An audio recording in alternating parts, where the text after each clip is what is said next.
Hello दोस्तों, कैसे हो? आपका स्वागत है तिरपान स्टडी सेंटर में। आज जो हम करने जा रहे हैं हिस्ट्री का चैप्टर अत्यंत महत्वपूर्ण है हर एक क्लास के बच्चों के लिए।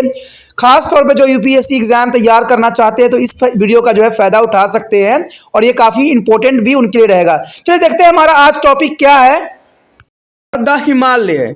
The Himalaya is a part of the geographical setting and the prehistoric culture of India. There is a most important topic, the Himalaya. The Himalaya are the world's largest and the highest mountain range, and these are the approximately 2,400 kilometers long. And their map show this range has been not be only a checked inventions but has also protected us from to the cold winds coming from the north. They also stop the monsoon wind from to the sea, which result in the rainfall in the northern plains. However, there are some mountain pass which through the difficult.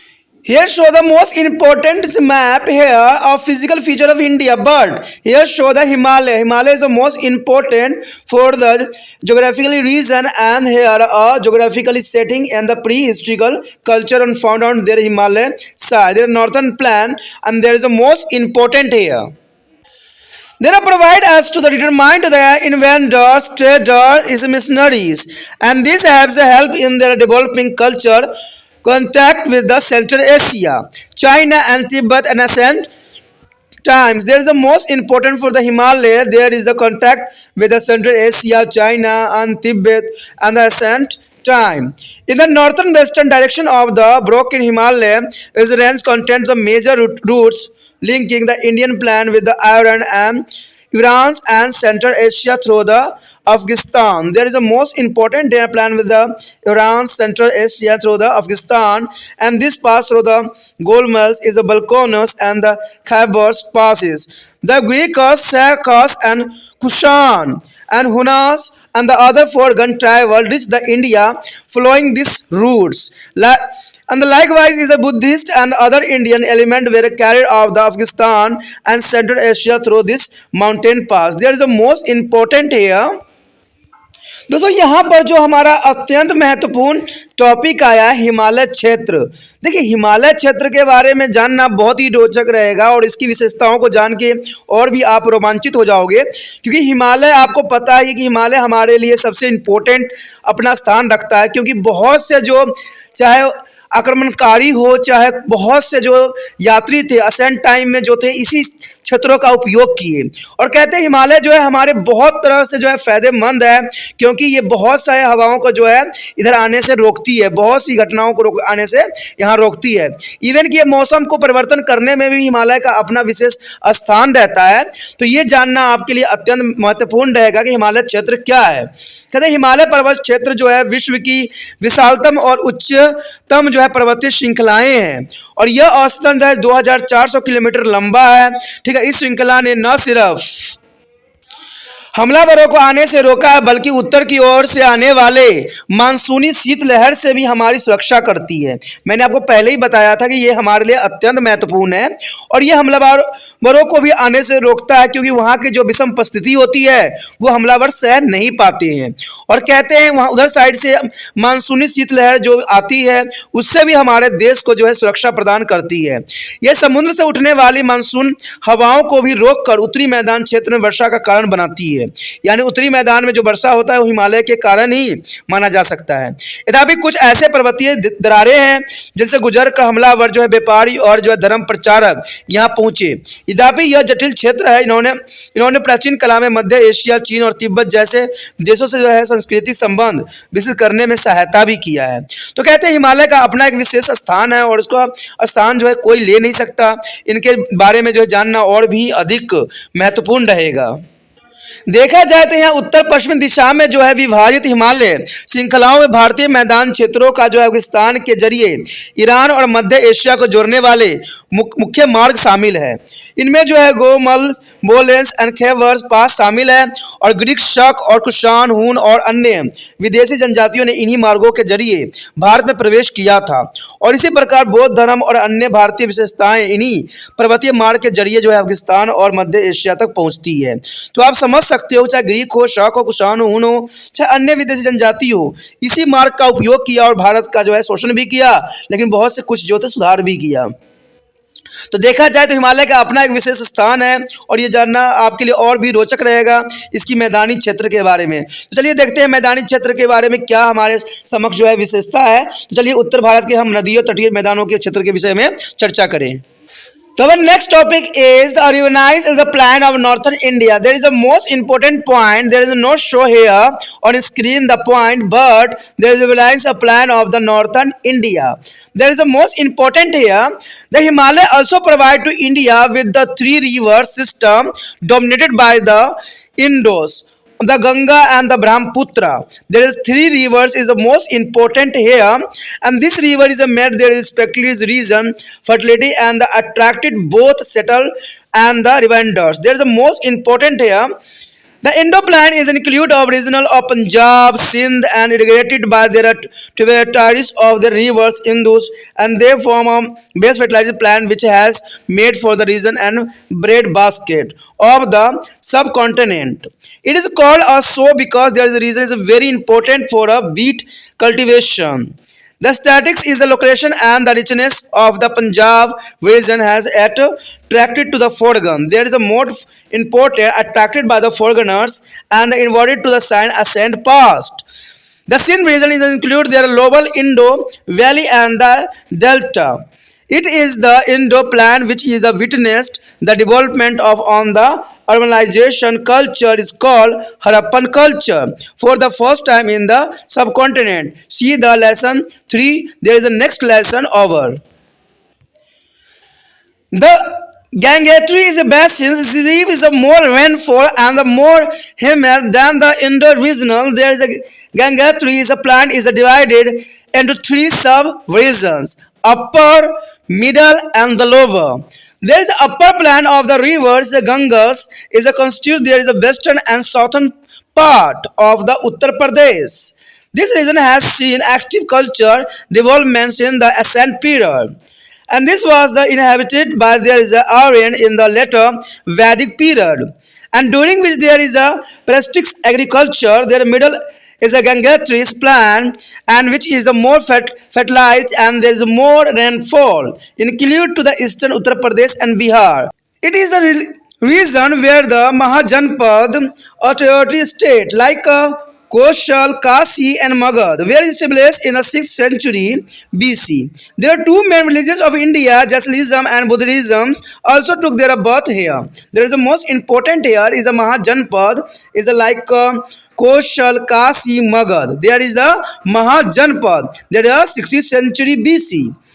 The lower is a Gangotri is a plan. It constitutes the Bengal region. There are northern part of irrigated by the Brahmaputra. Their high winds in the regions created dense forest and the marshes land, which have made it difficult for the development of settlement in the beginning. But it is a coastal area is served in an important channel of the communication with other regions of their is a subcontinent and also with their southeast is Asia countries. Tamilpati and the Tamluk was on the important seaport of the these regions, which is a play a significant role in commercially activities. The Eastern India is normally referred to the coastal plain formed by the river is a Mahanandi on the other stem. The fertility is a coastal is a plan of their regions help in their development of agriculture, society and culture, and this come into contact with the Gangotri's culture from the time of the Nalanda and Mauryas is a 4th century BC. Around AD is a 1000 Orissa began to develop here a district linguistics and culture identity. That is the most important. The Western India referred to the regions of the modern state of Rajasthan and Gujarat. It is known for there now there is a black soil. There is the most important here. It is known as from to the black soil, which is the good for the cotton cultivations. There is the most important for the cultivation of the cotton. There is a black soil. The third resort of the Rajasthan is surrounding by the semi-arid regions was not of fertility as the Gangatric plant. As a result, this region was not much favorable for the cultivations. However, later in the 8th century AD, with the growth of the irrigation and mechanism in their form of the Persian and the Bees Rehat, many settlement is emerged here. Rajasthan is also the home of the Rajput clan in the Gujarat. The fertilizer is the plant of the river is a Sabarmati is a Mahi and the Narmada and the Tapati as a broad is a purposely. There is a very long coastal lines to help to the Gujarat to develop is a contract with the other countries through it is a port. The most important seaport of these regions has been to the Brikus, Kacha and the Brahus Broch. There is the most important here. यहाँ पर जो हम हिमालय के विषय में चर्चा कर रहे हैं उसमें हम उत्तर भारत की नदी तटीय और मैदान क्षेत्र के विषय में अगर चर्चा न करें तो यह अधूरी बात मानी जाएगी, क्योंकि उत्तर भारत का नदी तटीय मैदान किस प्रकार है तो ये हिमालय क्षेत्र के रीजन्स में ही आते हैं। हिमालय क्षेत्र के भारत की सिंधु, गंगा और ब्रह्मपुत्र नदियों से जो है प्रभावित 3 नदियाँ तंत्र उपलब्ध कराए हैं। यानी देखा जाए तो यहाँ पर सिंधु, गंगा और ब्रह्मपुत्र नदियाँ जो है हिमालय क्षेत्र से ही जो है उपलब्ध हुई है और इन नदियों ने अपने अपने क्षेत्रों को उपजाऊ बनाने के साथ साथ यहाँ के स्थायी निवासियों और हमलावरों को भी काफ़ी आकर्षित किया है, क्योंकि यहाँ पर हर तरह से जो थी कंडीशन लोगों के रहने के लिए और उनके सुविधाओं के लिए फेवरेबल थी। इसलिए हर जो है हमलावर यहाँ पर ज़रूर अपना जो है प्रभाव डालने की कोशिश किया। तो ये काफ़ी इम्पोर्टेंट क्षेत्र है जो सभी हमलावरों को यहाँ आकर्षित किया था। कहते सिंधु नदी के मैदान में क्षेत्रों में पंजाब और जो है सिंध सम्मिलित है। यानी देखा जाए तो सिंधु नदी के मैदानी क्षेत्र में पंजाब और सिंध सम्मिलित है और सिंध नदी के सहयोगी नदियों की सिंचाई ने इस भू क्षेत्र को एक विस्तृत उपजाऊ मैदान बना दिया है, जिसके कारण यह क्षेत्र इस उपमहाद्वीप का खाद्य केंद्र भी बन गया है।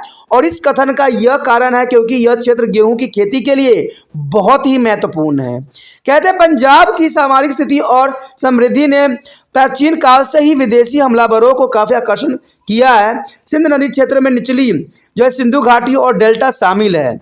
आपको पता ही होगा कि बहुत से हमलावर ने जो है हिमालय के क्षेत्रों का ही उपयोग किया और कारण यही था कि यहाँ की जो उपजाऊ भूमि थी और यहाँ पर जो समृद्ध थी लोग थे उसके देख के वो लोग काफ़ी आकर्षित होते थे और अपना जीवन यापन भी वो इसी क्षेत्र में करना चाहते थे। सिंध क्षेत्र में निचली सिंधु घाटी और डेल्टा शामिल है। सिंधु नदी के मैदान में ही इस उपमहाद्वीप में पहली बार हड़प्पा जो है संस्कृति की शहरी सभ्यता के विकास की झांकी देखने को मिलता है, जिसके विषय में जो है हम अगले चैप्टर में करेंगे। तो अगला चैप्टर भी जो है सिंधु घाटी सभ्यता का रहेगा, जो कि बहुत काफ़ी इंपॉर्टेंट रहेगा। उसमें भी हम विस्तार पूर्वक सभी बातों पे चर्चा करेंगे, तो अगला चैप्टर देखना मत भूलना। देखा जाए तो गंगा घाटी में सिंधु क्षेत्र की तुलना में अधिक वर्षा होती है और यह क्षेत्र अधिक नमी वाला है। गंगा के मैदानी क्षेत्रों के 3 उप क्षेत्रों में बांट दिया गया है और ये है ऊपरी, मध्य और निम्न।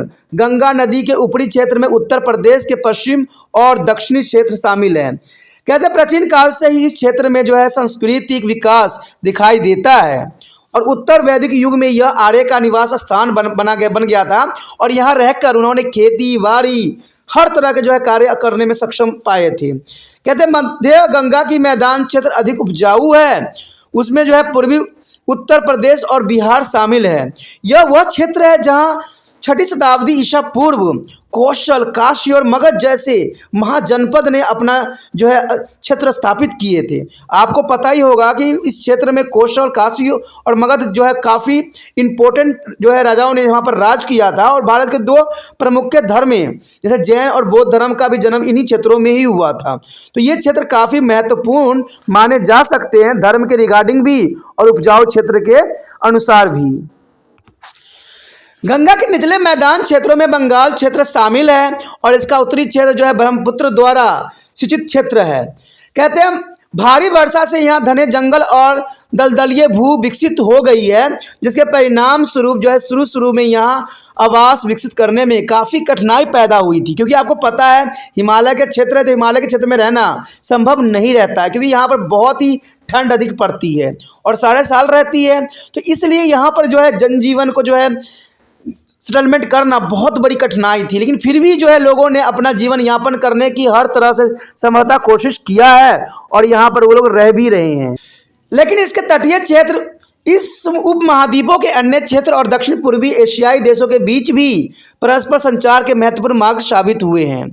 कहते हैं लिपित अथवा तमलुक इस क्षेत्र का एक प्रमुख बंदरगाह था, जिसने व्यापारिक गतिविधियों में बहुत ही महत्वपूर्ण भूमिका निभाई। देखिए, बंदरगाह का मतलब यही होता है जहां पर जो है सारे व्यापारी उतरते हैं और वहां से व्यापार शुरू करते हैं। देखा जाए तो ईस्ट इंडिया कंपनी के समय जो था कलकत्ता का जो समुद्र किनारा था वो बंदरगाह था, जहां से वो लोग जो सुचारू रूप से अपना कार्य संपलित करते थे। तो ये बंदरगाह बनाना अत्यंत महत्वपूर्ण है, जहाँ पर व्यापारी जो होते हैं अपना व्यापारी गतिविधियों का जो है चरम सीमा पर पहुँचाते हैं। पूर्वी भारत को जो है महानदी और इसकी अन्य धाराओं द्वारा विकसित तटीय मैदानों के रूप में पहचाना जाता है और इस क्षेत्र के उपजाऊ तटीय क्षेत्र जो है काफ़ी कृषि समाज और जो है संस्कृति विकास में बहुत काफ़ी योगदान दिया है। अगर देखा जाए तो नंद और मौर्य राजवंशों के काल में भी 4वीं शताब्दी ईस्वी पूर्व यह गंगा सभ्यता के संपर्क में आया था। देखा जाए तो 1000 ईसा पूर्व पश्चात जो है आसपास उड़ीसा की अपनी भाषी और संस्कृति पहचान विकसित होने शुरू हो गए। तो ये बहुत काफ़ी इंपॉर्टेंट बात आता है कि नंद और मौर्य राजवंशों के कालों में जो है गंगा सभ्यता के संपर्क में आया और 1000 ईस्वी पूर्व के आसपास उड़ीसा की अपनी भाषी और संस्कृति पहचान विकसित करने में ये सफल भी हो गए। कहते हैं पश्चिमी भारतीय क्षेत्र में राजस्थान और गुजरात के आधुनिक प्रदेश सम्मिलित हैं। यानी पश्चिमी अगर देखा जाए भारतीय क्षेत्र में राजस्थान और गुजरात का एक अपना महत्वपूर्ण योगदान है। यह अपनी काली मिट्टी की वजह से विशेष पहचान रखता है, यानी काली मिट्टी इन क्षेत्रों में काफ़ी मात्रा में पाई जाती है, जो कपास की खेती के लिए बहुत ही उपयोगी सिद्ध होती है। ये एक बात याद रखना दोस्तों कि काली मिट्टी में कपास की खेती जो होती है बहुत अच्छी होती है। अल्पशुष्क क्षेत्रों में घिरा राजस्थान का जो है थार मरुस्थल गंगा के मैदानी क्षेत्र की तरह उपजाऊ नहीं था, इसलिए इस क्षेत्र को जो है कृषि के लिए अधिक उपयोगी नहीं समझा गया। यद्यपि बाद में 18वीं शताब्दी में जो रहट तंत्र यांत्रिक की सिंचाई के विकास के बाद यहाँ अनेक प्रकार की आबादी का निवास शुरू हुआ, क्योंकि उन्होंने जो 8वीं शताब्दी में जो है राहट द्वारा जो है उन्होंने सिंचाई करना सीख लिया, जिसकी वजह से यहाँ पर जो है बहुत से निवासी जो है बस गए, बहुत से लोग आके यहाँ बस गए। गुजरात में साबरमती, माई, नर्मदा और ताप्ती नदी के उपजाऊ मैदान के कारण यहाँ बहुत ही समृद्धि आई है। गुजरात के अधिक से लंबे तटीय क्षेत्र में भी अपनी बंदरगाहों के जरिए अन्य देशों में संबंधित विकसित करने में भारी सहयोग भी दिया है और इस क्षेत्र को बहुत ही महत्वपूर्ण जो है समुद्री तटीय बंदरगाह रहे हैं। कहते भावु कक्ष और दमदुल भरोच इसके सबसे अच्छा एग्जाम्पल के रूप में देखा जा सकता है। The most important topic arrive here, Peninsular India. There is a most important topic. Peninsular India is include the Deccan Plateaus and there are coastal plain of the South India. There is a most important. Here to show the map. The plateaus is situated to the south of the Vindhya Mountains. It is divided into 3 major regions and which are largely is corresponding to the northern state of Maharashtra and Andhra Pradesh and the Karnataka. The northern Deccan Plateau is comprised of the part of their Maharashtra. A number of the Catholic cities inhabited by the people using to the copper and stone tools has been found in this region. Karnataka include the southern west Deccan, and this region with the availability of the water and other resources has been to the more suitable for a human settlement. Then the northern part, there is a rice source is the best for its rice of cultivation has been known as the rice of wall of South India. It has been to there is born of contentions and between the different kingdoms. These regions were to they have it by the right from to the prehistoric time. There is the most important here prehistoric times. And the plateau regions also has a hilly terrains in the western and the eastern Ghat. There is a western Ghat rises sharply close to the western coastal and taperings is eastward into the plateau. They are cut by a series of the passes at Jannar, Kanharis and Kerelis, and this is a several and trade is a routes is a connected their ports along their best coast. At the southern end of the Western Ghat is the Palaghat Pass, which is linked to the best coastal to the Kaveri, and valley is play an important role in their Indo-Roman trade in the ancient period. And the Eastern Ghat is merged to the more gradually into the plateaus and the coastal plain. The coastal plain is a constitute the state of Tamil Nadu in the state at Kerala on the west. In that Tamil Nadu is a river water seasonal. As a result, the people of the regions has to depending more on the tank erosions than their earlier time. However, is the Kaveri Delta has been to the major reasons of human attraction. It's a provided to opportunity for the cultivation of rice and witness to the flourishing of is a Sangams culture in the earlier historical period. And the ports such as the Arik Commandus and the Kaveri Patulum gave the impetus of the Indo-Roman trade in the earlier century of Christian's era. The Christian's era, the Tamil version involved districts is a linguistics and cultural identity of it is a oven. यदि हम यहाँ पर बात करें प्रायद्वीपीय भारत की, तो ये काफ़ी इंपॉर्टेंट बात आता है प्रायद्वीपीय भारत के रिगार्डिंग, यानी पेनिनसुलर ऑफ इंडिया। देखिए प्रायद्वीपीय भारत में दक्षिण का पठार और दक्षिण भारत के समुद्रीय मैदानी क्षेत्र शामिल है। ठीक है, इसको चित्र में भी आप मानचित्र में भी देख सकते हो। यह पठार जो विंध्य पर्वत श्रृंखलाओं के दक्षिण में स्थित है और इसे 3 मुख्य क्षेत्र में विभाजित किया गया है। अगर आपको पेनिनसुलर का क्वेश्चन आ जाता है कि पेनिनसुलर क्या होता है, प्रायद्वीपीय भारत से आप क्या समझते हैं, प्रायद्वीपीय पठार क्या होता है, तो ये बहुत काफ़ी सुंदर आंसर है जिसको आप समझ सकते हो। ठीक है, तो आपको दिमाग में ये रखना है कि ये जो है दक्षिण का पठार और दक्षिण भारत के समुद्री तटीय मैदान क्षेत्र सम्मिलित होते हैं इसमें, और यह पठार जो है विंध्याचल पर्वत श्रृंखलाओं के दक्षिण में स्थित है और 3 मुख्य क्षेत्रों में विभाजित भी इसको किया जाता है, जिसमें अधिकतर जो है महाराष्ट्र, आंध्र प्रदेश और कर्नाटक के आधुनिक प्रदेश आते हैं। कहते तांबे और पत्थर के औजारों का जो उपयोग करने वाले लोगों का जो है ताम्र पाषाण युगीन स्थल ज़्यादातर यहीं पर पाए गए हैं, यानी ताम्र पाषाण युगीन के समय में जो हमें मिले हैं औजार उन इन्हीं क्षेत्र में मिले हैं। कर्नाटक में दक्षिण पश्चिमी दक्कन क्षेत्र भी सम्मिलित है और यह जल और अन्य संसाधनों की जो उपलब्धता के लिए अधिक सुविधाजनक रहा है।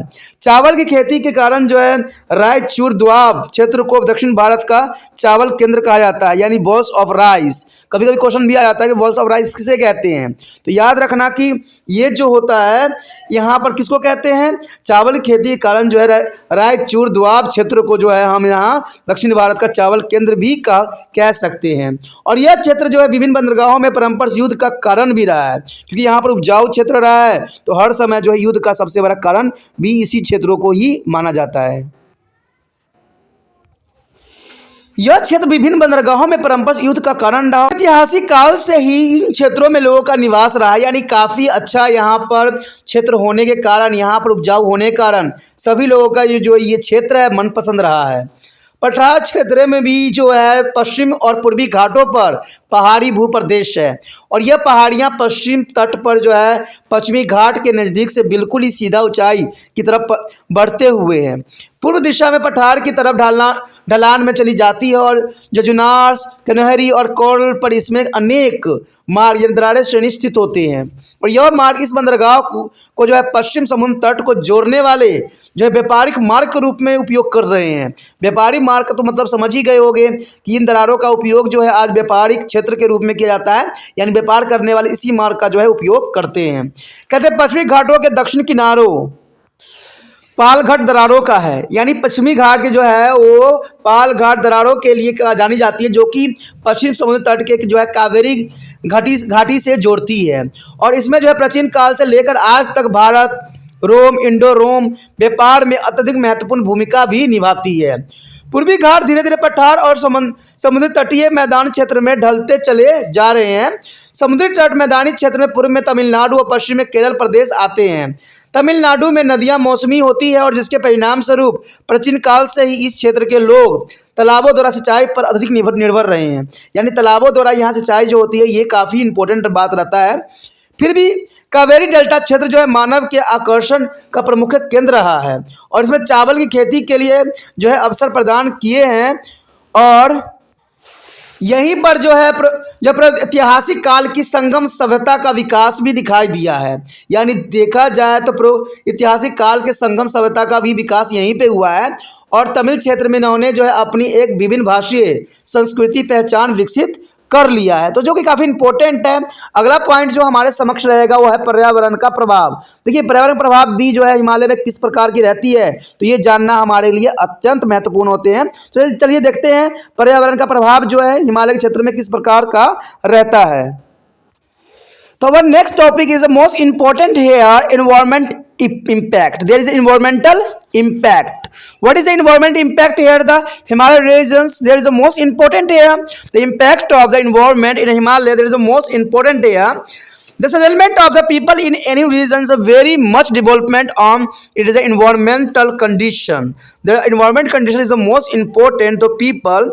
The environment is taken as the surrounding or condition in which the various species, man, animal, and plants exist and function. The environment mainly is comprised of the elements such as the climate, landscape, river, species of plant and animals, flora and fauna, etc. Now let us see how the environment has influence in the life of the people and their history, science, ascent, past. A semi-arid region is an advantage to the people for a settlement purpose. For example, the Sindh regions having these types of climate in the sand period or resulted in the flourishing is a Harappa civilization. It is also helped the growth of urban settlement. Similarly, there is a rise of the Patliputra and the importance of Magad in a Bihar can also be explained in the relation to the physical feature and environment. And Patliputra was surrounding by there is a rivers, namely to the Ganga, Son and Ghatak, and which provide to the natural defense as well as internal communication. Moreover, there is a fertilized Indo-Gangotri's plan helped in there is the maintenance of the strong population base. The environmental condition also determine their source potential of regions and their forested is a region can be a rich source of timber. Whereas to the coastal regions is a yard there is sea product. The hilly regions with the rock containing the minerals ores and as a can lead to there is a development of metallurgy and the extractions of metal and their use for a tool and other purpose may be added to their standard of living. For example, Magad was localized in their proximity to the iron ores, mines and source of stone and timber in the regions of their the Chota Nagpur is a plateaus. This is a strengthening there is a position of the Magad. The substance is a pattern is also influenced by the environmental condition and the regionals is covered by the river plain have a alluvial soil. The fertility of the soil is a help in the surplus and production. The types of soil also determine the crop pattern. For example, black soil is good for the growing of cotton. The surplus is the production result exchange activity which is the development is a trade on large scale. On the area is gifted with the is navigables is a river has a well developed trade and communication network. Over ancient literature like the Jataks as other texts is a mention is a many reverence route in the ancient India. Similarly, the coastal route is a promote there is a long distance trade with the different countries. The mountain pass are also very important in this context. For example, the Palghat Pass linked to the east and west coast and thus there is a help in the growth of Indo-Romans trade in ancient time. And thus we find that is a physical feature and environmental help us to the unfolded historical process of the religions and the diversity of India is a subcontinent present on the uneven pattern of historical development. The area which is where rich as a become important will those with the less sources is lagged behind. It is important to the observe that the settlement pattern and made of the life depend on the local resource is utilization, which in their turn to dependent on the technological development in that region. There is a most important here. यहाँ पर जो हमारे समक्ष आ गया है अत्यंत महत्वपूर्ण point, पर्यावरण का प्रभाव। देखिए हिमालय क्षेत्र के आसपास जो है पर्यावरण का क्या प्रभाव पड़ता है, तो ये जानना हमारे लिए बहुत काफ़ी रोचक रहेगा कि पर्यावरण का जो है हिमालय क्षेत्र में कैसा प्रभाव रहता है और क्या ये जीवन के लिए पर्याप्त जो है कंडीशन देता है। तो ये सब बातें जानना अत्यंत महत्वपूर्ण रहेगा। हमने हर बात पे चर्चा यहाँ पर किया है कि उत्तर भारत के नदी तटीय क्षेत्र मैदान कैसा था, पर्वतीय पठार कैसा था। अगर हम पर्यावरण के प्रभाव नहीं जानेंगे तो ये हमारा टॉपिक अधूरा रह जाएगा। तो ये जानना आपके लिए अत्यंत महत्वपूर्ण रहेगा कि पर्यावरण का वहाँ पर किस प्रकार का प्रभाव रहता है हिमालय क्षेत्रों में। किसी भी क्षेत्र में लोगों के आवास की स्थिति इस बात पर निर्भर करता है कि उस स्थान के परिवेश यानी पर्यावरण की स्थिति कैसी है। देखिए कोई भी जीवन पर प्रभाव तो जनरली सी बात है वहाँ के पर्यावरण पर ही पड़ता है और पर्यावरण के कारण जो है इंसानों में पड़ता है। तो कोई भी क्षेत्र में अगर इंसान रहेगा कि नहीं रहेगा, इसका पर्यावरण का प्रभाव 100% पड़ता है। और पर्यावरण हमारे आसपास के परिवेशों की स्थिति और वातावरण होता है जिसमें विभिन्न प्रकार की जातियाँ, मानव, पशु और पेड़ पौधे जीवित रहते हैं और वहाँ पर वो अपना काम भी करते हैं।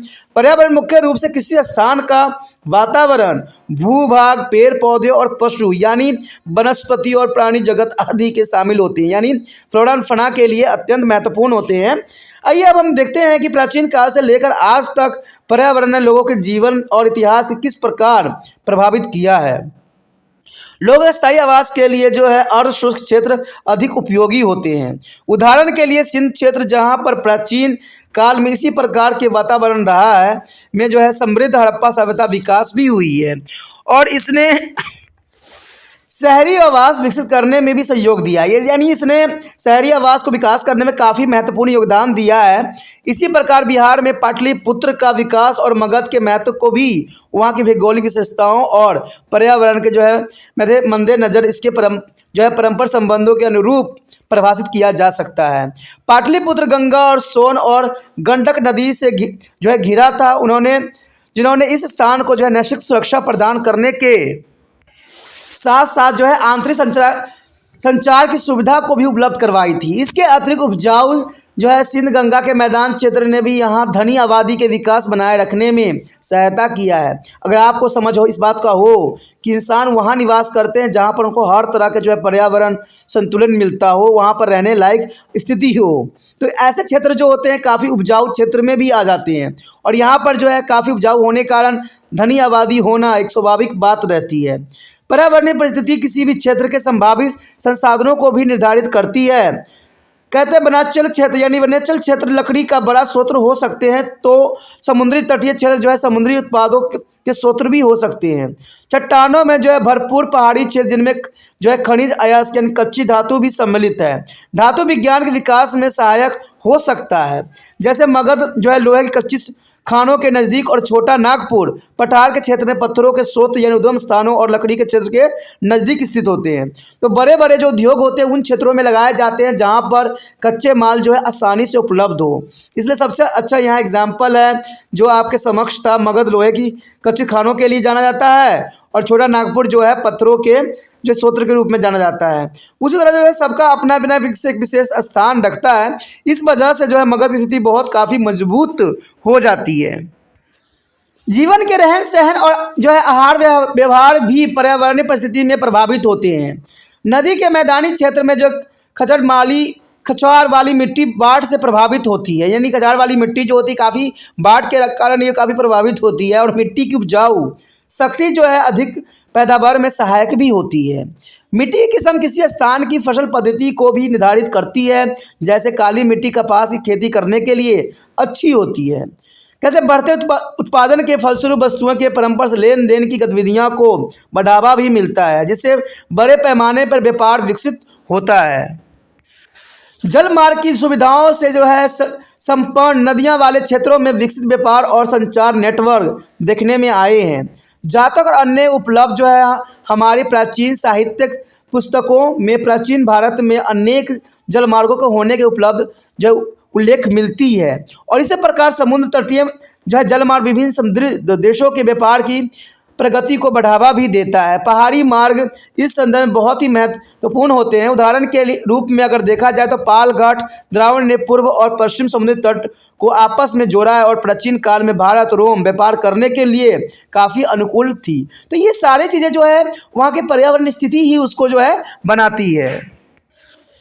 इस प्रकार हम देख सकते हैं कि किसी क्षेत्र की जो है भौतिक विशेषता और पर्यावरण उस क्षेत्र की ऐतिहासिक प्रक्रिया का जो है खुलासा करने में काफ़ी सहयोग देते हैं। संसाधनों से जो है समृद्ध क्षेत्र महत्वपूर्ण थे, जबकि जहाँ इन संसाधनों की कमी रही वहाँ कम विकास हुआ, यानी जहाँ संसाधन नहीं वहाँ मनुष्य भी नहीं रहना पसंद करते हैं।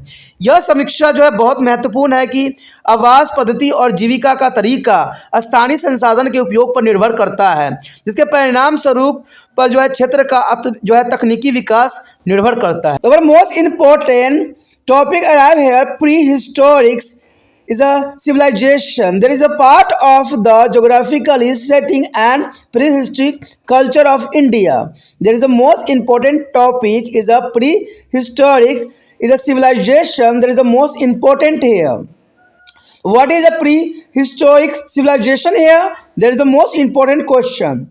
The prehistoric period is that a period of our ancient past for which we do not have written records. Therefore, our knowledge of the culture which developed in the period is the based on only the materials found in the archaeologically excavations. And the earliest as a man living during this period made tools and implement of the stone found in the surroundings, and this tool helped him to be hunt and gather of food ordered to the satisfied his hunger. Since there is earliest tools used by the humans were made of stone, and this phase of human development is known as the Stone Age. There is a Stone Age, and in this lesson we shall trace the evolution of prehistoric man from a hunt and food gatherer to be a food producer.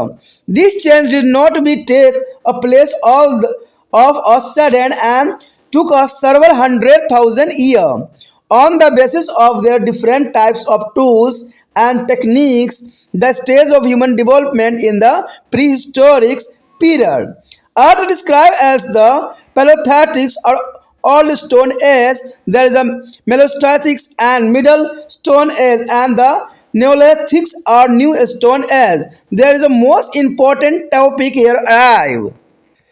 The first civilization here is the most important here, Paleolithic. Paleolithic culture. The Paleolithic age of civilization. There is the most important here civilization of Paleolithic. The Paleolithic civilization. What do you mean to Paleolithic civilization here? And what is the here term? The term is the Paleolithic is derived from to the Greek word paleo, which means old, and lithics is mean a stone. Therefore, the term Paleolithic age refers to the Old Stone Age. There is an archaeologist has dated this culture to the Pleistocene and period about 2 million years ago. The Pleistocene as a period is the geologically is a period of the age when the earth as a surface was covered with ice and weather was so cold that a human or plant life could not survive. But is there tropical regions where ice melted, the earliest species of the man could be exist. The people live near the hillocks and use only stone tools for hunting and their protection. However, the choice of the raw material used for the tool making the varied from the regions to be regions and depending upon its ability. The materials used was the quartz is available in their hilly area of different regions. The basalt is found in the Maharashtra the region and the limestone in the Karnataka regions. On the basis of the nature of progress is made in tools, types and techniques. Their Paleolithic culture has been to the divided into three phases.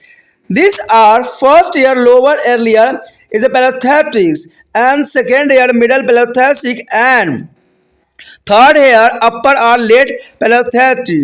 This is a phase cover a long period is a ranging is broadly from to the 5 lakh to the 10,000 BC. There is a 5 lakh to the 10,000 BC.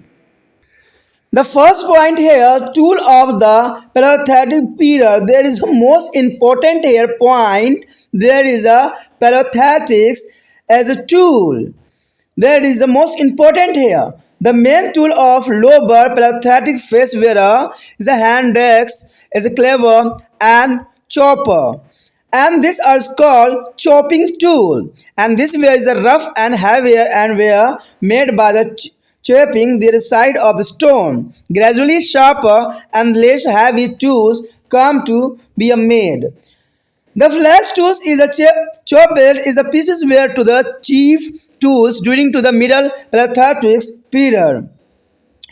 The tools of upper Paleolithic period is primarily consist of the furnace and the scraper. There show the figure. Let's now to discuss is a brief their chief feature and use of some of the tools mentioning above and their handwear decks and the butt and the border and the working is edge is narrow and this were used for cutting the trees or digging the roots. The cleaver had a bisect edges. They are the mean to the splitting object like their trunk of trees. The chopper is where there is a massive is a core tools with the unifacial working edges and where use of the chopping purpose there is a weavings where like a flag and blades and this were used to the engravings on sharp stone, bone or rock. The scrapers were is also made of the flax and this tool is serve the purpose of the obtaining bark of trees and skin of animal. Here show the tools of is a Paleolithic is a period. Here show the most important chopping tools and hand axes of the is a Lower Paleolithic and there is a most important tool is there as tool. There is a most important here. It is a chopping tools and hand axes tools of the Paleolithic era. The next figure here shows there is a chopping tools and hand axes of the Lower Paleolithic ends. There is a most important tools here show in this diagram. And also here show the chopping tools and hand axes tools of Lower Paleolithic ends. There is a most important tool here is made by the stone. There is a most important for this time tools here of Paleolithic ends or lower time.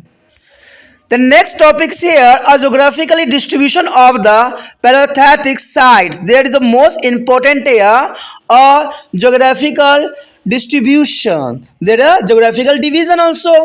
The geographical distribution of the Paleolithic sites suggests that is a culture was spread to throughout there is a length and breadth of the Indian subcontinent. There is show the map in the northern Kashmir Valley and the Swan Valley is the Rawalpindi now to the Pakistan. The Rawalpindi is also here all time. This time is a Pakistan side as have a yard there is a Paleolithic tools. In the Rajasthan is a Paleolithic tools were found at the site along the river Luni.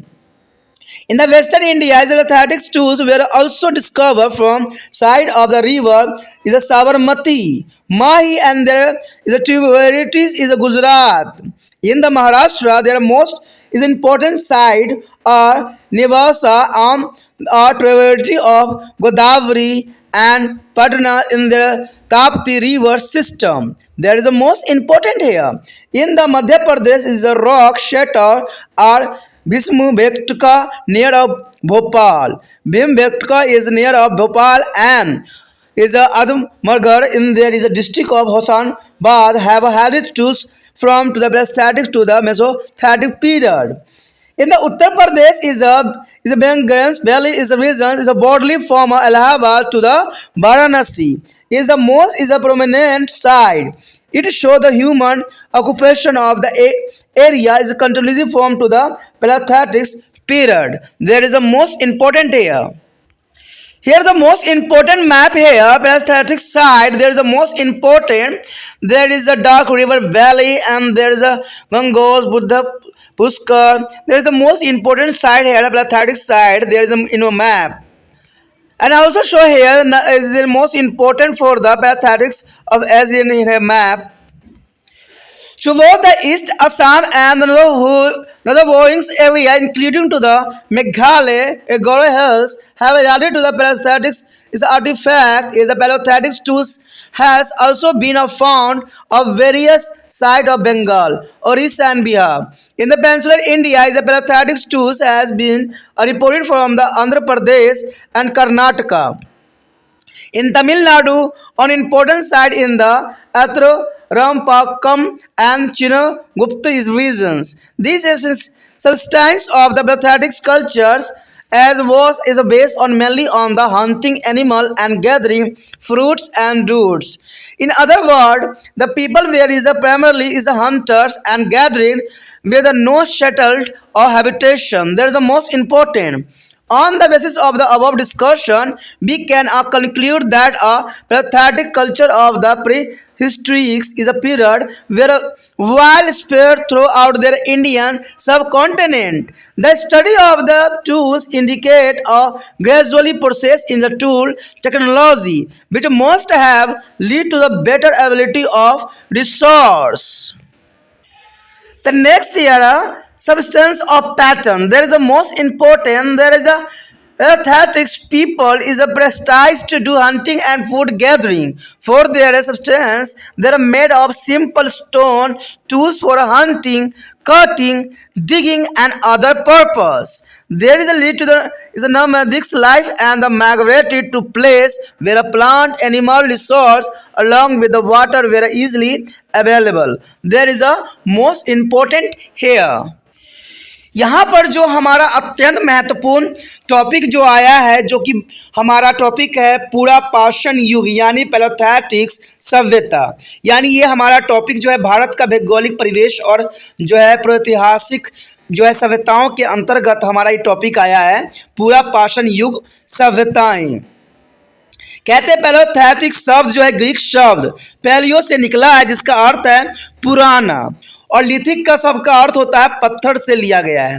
यानी यहाँ पर देखा जाए तो lithic का मतलब होता है पत्थर, ठीक है, और पैलियोस का मतलब होता है पुराना।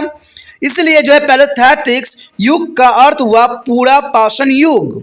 कहते हैं ये समय काल बहुत ही इंपॉर्टेंट था जहाँ इंसानों ने अपना विकास का जो है शुभ आरंभ किया था। पुरातत्वविदों ने इस सभ्यता का जो है कालखंड 2 मिलियन वर्ष पूर्व अत्यंत न्यूनतम युग यानी जो प्लेटोस्टीन एज को बताया है। प्लेटोस्टीन काल इस युग का वह भौगोलिक काल है जब धरती की सतह बर्फ से बिल्कुल ही ढकी हुई थी और मौसम इतना ठंडा था कि मनुष्य अथवा वनस्पति किसी का भी जीवित रहना संभव नहीं था। लेकिन फिर भी उष्णकटिबंधीय क्षेत्र में जहां बर्फ पिघल गई थी मानव की जो है प्रागैतिहासिक जातियां जीवित रह सकती थी।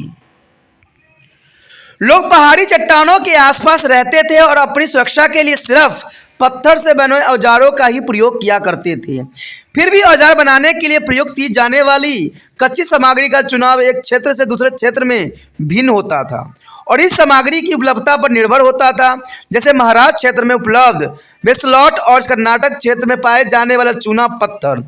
औजारों की किस्म और उन्हें गढ़ने की तकनीक की जो है प्रतीक प्राकृतिक आधार पर जो है पैथोलिक सभ्यताएं यानी पाषाण युगीन सभ्यताओं को 3 चरणों में विभाजित किया गया है।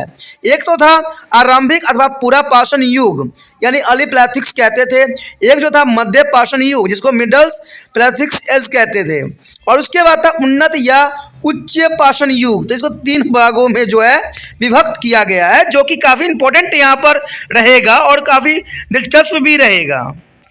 देखा जाए तो हमारा पहला पॉइंट यही सी बात को दर्शाता है कि पूरा पाषाण युग यानी पैलेथैटिक्स के औजार कैसे थे।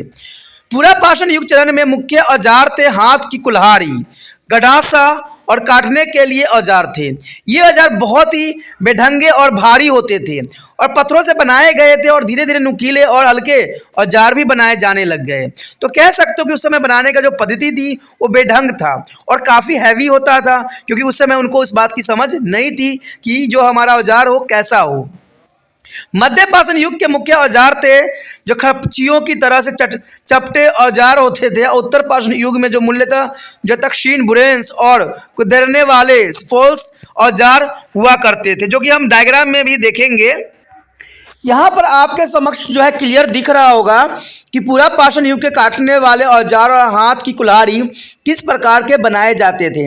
अगर आप देखोगे तो बहुत ही ये बेढंगे हैं और बहुत काफ़ी हैवी भी है और काफ़ी ये जो है उनके लिए उपयोगी सिद्ध भी होता था। तो ये औजारें साफ बताते हैं कि उनका जो टेक्निक थी बहुत साधारण थी, सिर्फ अपने बचाव के लिए इन तरह के जो है पत्थरों का वो लोग इस्तेमाल किया करते थे, क्योंकि उस समय उनकी इतनी बुद्धि नहीं थी, इसलिए इस तरह के औजार का जो है उपयोग करना एक स्वाभाविक बात बन गई थी। उसके पश्चात यहाँ पर आता है मध्य पाषाण युग के काटने वाले औजार और हाथ की कुल्हाड़ी। देखिए इसमें थोड़ा सा विकास हुआ, थोड़ा विकसित बनाया उन्होंने। बेशक ये हैवी थी लेकिन फिर भी बहुत काफ़ी जो है इनके लिए इम्पोर्टेंट था और ये कई शेप में आपको नज़र आ रहा होगा जो कि काफ़ी इम्पोर्टेंट है। ये जो औजार थे उस समय के लिए बहुत काफ़ी इम्पोर्टेंट होते थे और ये कई तरह के जो है उनके लिए हेल्पफुल भी था। तो इस तरह के औजार का विकास करना उनके जो है जीवन का उन्नति का पहला जो है सबूत के रूप में देखा जा सकता है। उसके पश्चात आता है उत्तर पाषाण युग के काटने वाले औजार और जो है हाथ वाली कुल्हाड़ी। देखिए ये जो था और भी विकास की जो है कगार पे वो लोग आ गए और काफ़ी जो है थोड़ा सा विकसित नज़र आने लग गया।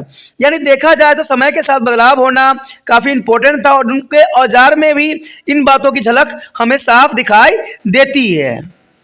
अब इन औजारों की कुछ विशेषता अगर हम जानें कि आखिर इसकी विशेषता क्या थी तो ये हमारे लिए काफ़ी दिलचस्प रहेगा। कहते हैं हत्थे वाली कुल्हाड़ी में हत्था चौड़ा और काम करने वाला हिस्सा पतला हुआ करता था। यानी कुल्हाड़ी जो होता था जहाँ से वो काम करते थे वो काफ़ी चौड़ा होता था और जिसे वो काटते थे बहुत ही पतला हुआ करता था। पेड़ काटने और जड़ों को खोदने के लिए इसका उपयोग साधारण रूप में किया जाता था उस समय। आरी का सिरा दो भागों से बटा होता था और इसका उपयोग पेड़ों के तनों को जो है चीरने के लिए होता था। गड़ासा का एक मुख्य औजार था जिसका काम करने का एक ही सिरा होता था और इसे काटने का काम करने के लिए उपयोग में लाया जाता था। बुरिन तक्ष पतली जो है खपचियों तथा ब्लेडों की तरह होती थी और इसका उपयोग नरम पत्थरों और हड्डियों या चट्टानों पर जो है खुदाई के काम के लिए किया जाता था। छिलने वाले औजार जो है स्कोप्स भी पतली खपचियों के बने होते थे और पैरों के छाले और जो है पशुओं और चमड़ी प्राप्त करने के लिए तथा छिलने के काम के लिए इसका उपयोग साधारण रूप से किया जाता था। ये काफ़ी इंपॉर्टेंट औजार थे जो उस समय के लोगों के लिए अत्यंत महत्वपूर्ण थे और काफ़ी उपयोगी भी थे। उसके पश्चात हमारे समक्ष है पाषाण युगीन स्थानों के भौगोलिक विभाजन। आखिर जो है पाषाण युगीन स्थानों का भौगोलिक विभाजन क्या है, तो भौगोलिक विभाजन जानना अत्यंत महत्वपूर्ण रहेगा। कहते हैं पाषाण युगीन स्थलों के भौगोलिक विभाजन से यह संकेत मिलता है कि यह सभ्यता भारतीय उपमहाद्वीपों की संपूर्ण लंबाई चौड़ाई के विस्तार में फैली हुई थी। उत्तर में कश्मीर घाटी और रामापिंडी जो कि अब पाकिस्तान में है कि स्वर्ण घाटी में से जो है प्राचीन पत्थरों के औजार प्राप्त हुए हैं। राजस्थान में लूनी नदी के किनारे के स्थान पर जो है पत्थर के प्राचीन औजार प्राप्त हुए हैं और पश्चिमी भारत में ये साबरमती, माही और इसकी सहयोगी नदियों के स्थलों पर जो है पत्थरों के प्राचीन औजार मिले हैं। कहते हैं महाराष्ट्र में इसके प्रमुख स्थान रहे हैं और गोदावरी की सहायता नदी नेवासा के पास और ताप्ती नदी तट पर जो है पटन का पास, मध्य प्रदेश में जो है भीम बेटिका भोपाल के पास और होशंगाबाद जिले में जो है आदमगढ़ इसी चट्टानी आड़ में पूरा पाषाण युग और मध्य प्राचीन युग के संबंध में औजारें प्राप्त हुई है। तो ये काफ़ी इंपॉर्टेंट बात रहता है कि पाषाण युगीन स्थानों के भौगोलिक विभाजन के कारण हमें हर क्षेत्र में जो है कुछ न कुछ जो है पूरा पाषाण युग के जो है पूरी सामग्री जो है मिली है। उत्तर प्रदेश में बेलन घाटी मोटे तौर पर इलाहाबाद और वाराणसी के मध्य फैला क्षेत्र है और इसका बहुत ही महत्वपूर्ण स्थान रही है।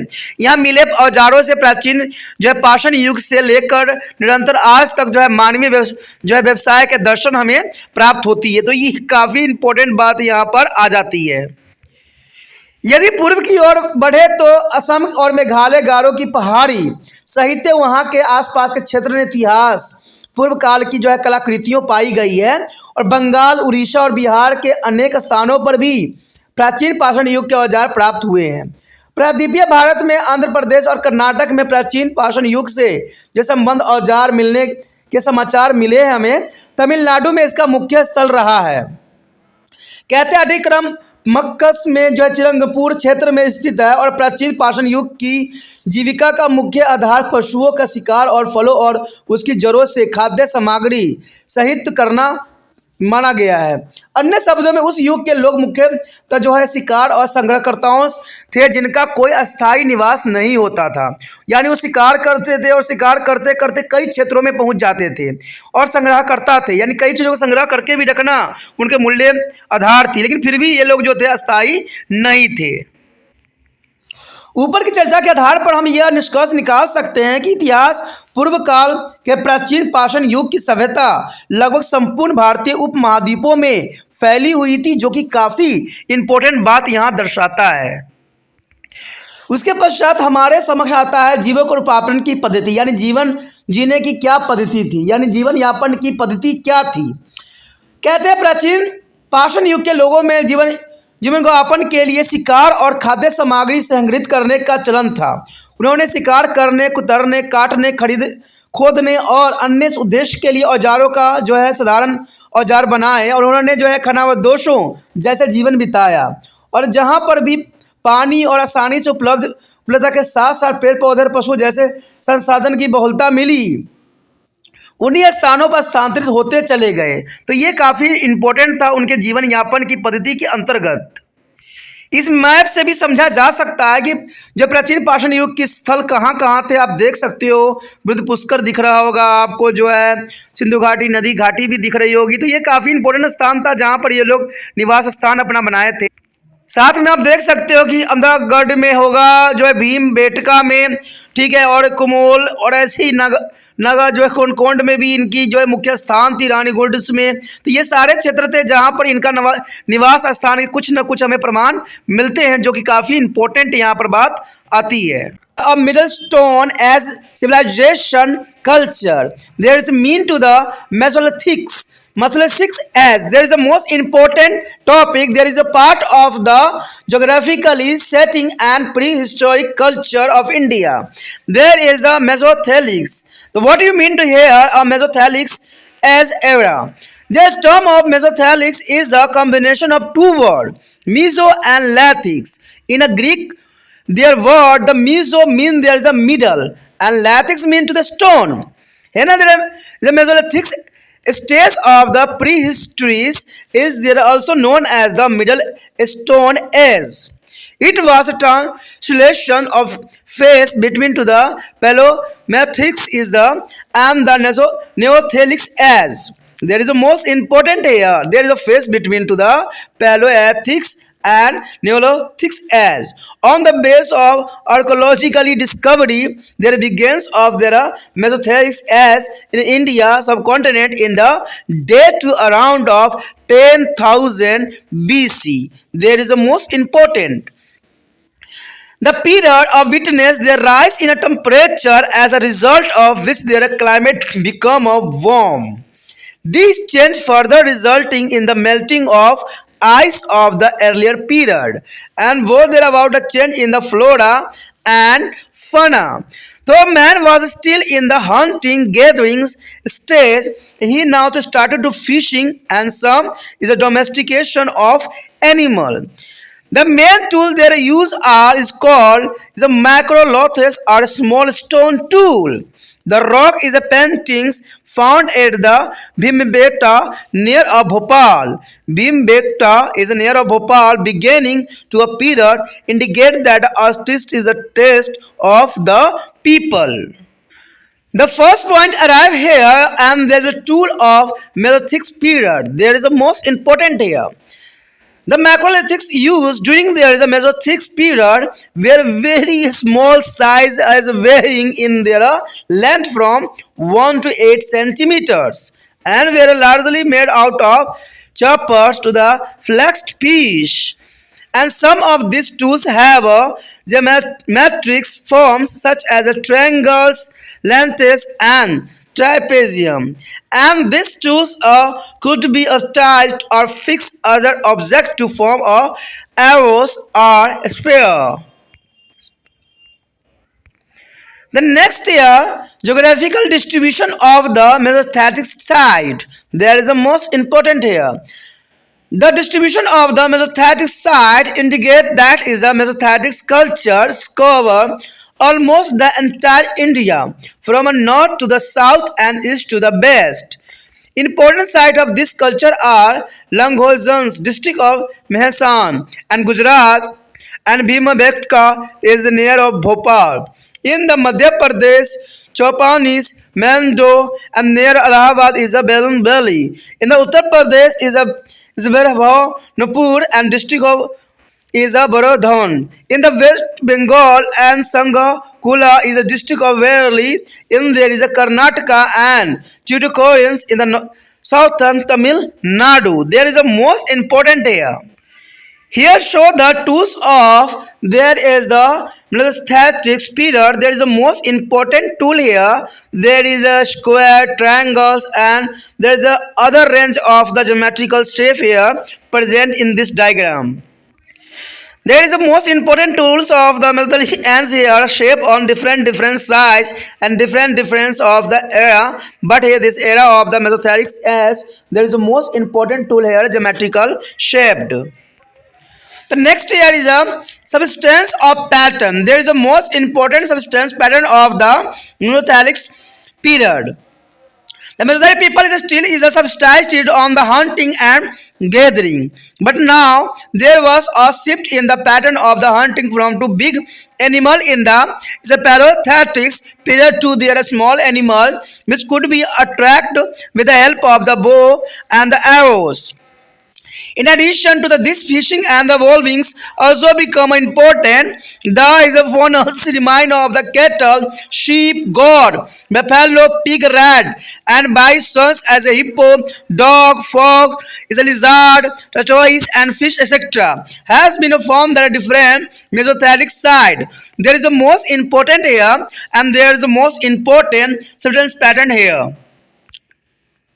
यहाँ पर जो हमारे समक्ष आया है मेसोलिथिक संस्कृति, ये काफ़ी मानने में इम्पोर्टेंट रहेगा क्योंकि हम इसके बारे में ये बात जानेंगे कि मध्य पाषाण युगीन सभ्यताओं का क्या खासियत थी। तो सबसे पहले तो ये जान लेना हमारे लिए ज़रूरी रहेगा कि मेसोलिथिक शब्द का अर्थ क्या होता है, आखिर इस समय किस प्रकार की जो है औजार है, उनका जीवन शैली और किस तरह भौगोलिक स्थिति में लोग रहते थे और इस समय कंडीशन क्या था। तो ये सारी क्वेश्चन आपके माइंड में होगा, तो ये सारे सोल्यूशन जो है हम यहाँ पर देखेंगे। मेसोलिथिक शब्द दो शब्दों के संयोजन से बना है, मेसो और लिथिक। ग्रीक भाषा में मेसो का अर्थ होता है मध्य और लिथिक का अर्थ होता है पत्थर, अर्थात इतिहास पूर्व काल के मेसोलिक युग के मध्य पाषाण युग के रूप में पहचाना जा सकता है। यह समय प्राचीन पाषाण युग और नव पाषाण युग के मध्य का जो संक्रमणकालिक चरण रहा है। जैसे पुरातात्विक खोजों के आधार पर भारतीय महाद्वीप में मध्य पाषाण युग का आरंभ 10,000 ईसा पूर्व के आसपास माना जाता है, यानी 10,000 साल पहले इस सभ्यता का जो है विकास हुआ था। इस अवधि के दौरान तापमान में काफी वृद्धि दिखाई दी, जिसके परिणाम स्वरूप वातावरण में गर्मी आई और इन परिवर्तनों की वजह से प्राचीन युग और बर्फ पिघलती गई, जिससे वनस्पति और प्राणी जगत में बहुत से परिवर्तन भी दिखाई दिए। यद्यपि मनुष्य अभी भी शिकारी और भोजन संग्रहकर्ता के स्तर पर ही था, परंतु अब उसने मछली पालन और जानवरों का पालन भी शुरू कर दिया। यानी मछली पालन करना और जानवरों का पालन करना इनकी सबसे बड़ी अचीवमेंट इस काल में था। कहते हैं भीमबेटका भोपाल के पास में चट्टानों पर इस प्रकार काल में की गई चित्रकारी यह संकेत मिलता है कि लोगों ने सकारात्मक रुचि विकसित हो गई थी। तो देखा जाए तो ये काल जो था पहले काल से थोड़ा डिफरेंट था। पहले में जो था बिल्कुल बर्फ से ढका हुआ काल था, जहाँ पर जीवन बहुत ही मुश्किल से रहती थी। सिर्फ उष्णकटिबंधीय क्षेत्रों में जो था जीवन संभव था, लेकिन यहाँ पर देखा जाए तो सारे बर्फ पिघल रहे थे और गर्मी का क्षेत्र बन गया था और यहाँ पर कई तरह से उन्होंने जीवन भी यापन भी सीख लिया था। मछली पालन जो है, शिकार करना, जानवरों को पालना, तो इस तरह की चीजें जो थी उस समय के लिए बहुत ही महत्वपूर्ण थी, यानी मध्य पाषाण युग के कारण। तो देखते हैं आगे क्या है। उसके पश्चात हमारे समक्ष आता है मध्य पाषाण युग के औजार। देखिए औजार में भी कुछ विशेषता इस समय काल में देखने को मिला। मध्य पाषाण युग में प्रयुक्त किए जाने वाले पत्थर के सूक्ष्म औजार आकार में बहुत ही छोटे होते थे, यानी उसमें सूक्ष्म औजारों का उपयोग किया जाता था और इनकी लंबाई 1 से 8 सेंटीमीटर के बीच अलग अलग होती थी और इन्हें मोटे तौर पर छीले गए पतली खपचिया जैसे टुकड़ों से बनाए जाते थे।